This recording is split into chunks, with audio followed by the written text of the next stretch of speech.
কর্তৃক আয়োজিত এই বিশাল সমাবেশ, একটি কথা বলতে চাই, আজকে 5 তারিখে স্বৈরাচারী ফ্যাসিবাদী হাসিনা পালায় গেছে। অহংকার পতনের মূল। আজকে শেখ হাসিনা যাওয়ার 6 মাস পরেও কেন বাংলাদেশ জাতীয়তাবাদী দলের জেলায় জেলায় সমাবেশ করতে হচ্ছে? কেন করতে হচ্ছে? হাসিনা পালায় গেছে, জিনিসের দাম কমে নাই। হাসিনা পালায় গেছে, আপনারা সিন্ডিকেট ভাঙতে পারেন নাই। হাসিনা পালায় গেছে, দুর্নীতি বন্ধ করতে পারেন নাই।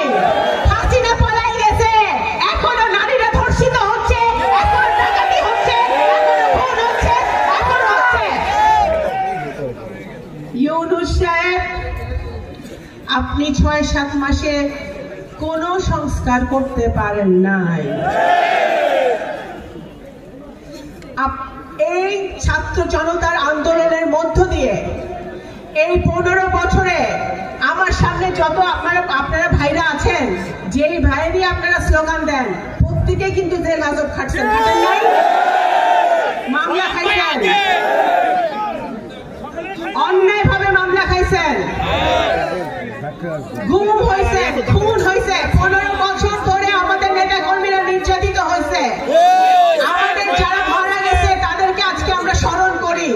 এই জুলাই আগস্টে যেই বাচ্চাদেরকে শেখ হাসিনা টার্গেট করে গুলি করে খুন করেছে, তাদেরকে আজকে আমরা স্মরণ করি। আজকে এই রাজবাড়ী জেলায় আমাদের সকলের শ্রদ্ধেয় খালেদ চাচা, উনি আজকে নাই, ওনাকে আজকে আমরা স্মরণ করি।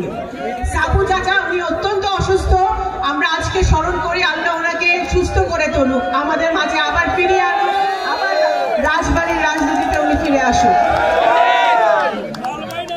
আজকে যদি দুর্নীতি বন্ধ করতে